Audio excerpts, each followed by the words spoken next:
The leading causes of death a century ago were malaria, smallpox, cholera, dysentery, influenza, and tuberculosis. As you can see, all these causes are infectious diseases and are termed as fast deaths.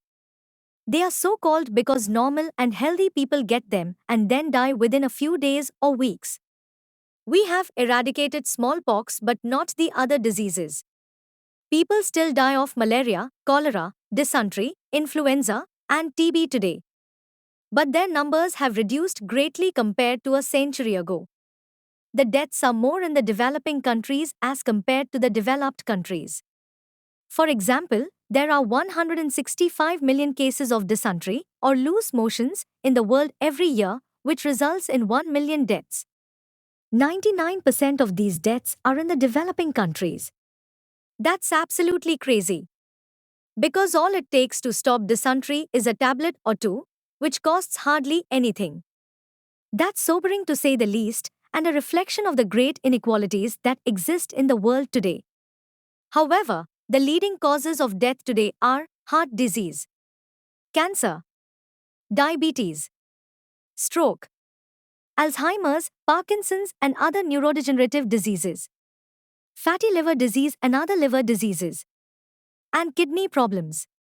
These are rightly termed as slow deaths because they take years or even decades to develop. These 7 diseases are completely different than the major causes of deaths a century ago. That is what is striking.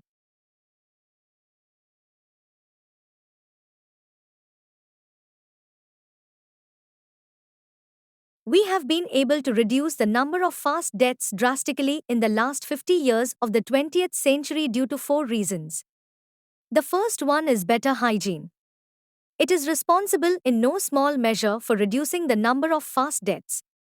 As the sanitation levels have improved, at the personal level as well as at the community level, the incidence of these diseases has gone down.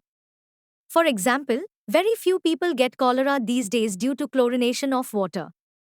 Increased hygiene on the part of physicians, especially the ones performing deliveries and surgical operations, has also reduced the incidence of infectious diseases. A century ago, physicians used to perform autopsies in the morning and deliveries in the evening, without washing their hands in between. That's absolutely unimaginable today. But they did it because they didn't know better. The second reason is what is called the scientific method. Essentially, you come up with a hypothesis, perform a systematic experiment, collect and analyze the data, and either prove or disprove the hypothesis. This has contributed greatly to advances in our understanding of human physiology and health, which has in turn helped to reduce the number of deaths due to infectious diseases. There's absolutely no doubt about that. The third reason is the discovery of penicillin, which was a landmark moment in human history. Penicillin, and the discovery of other antibiotics, is one of the main reasons why we have been able to reduce the number of fast deaths. Because just knowing that microorganisms are causing these diseases is not helpful. You have to know how to kill them. And antibiotics do just that.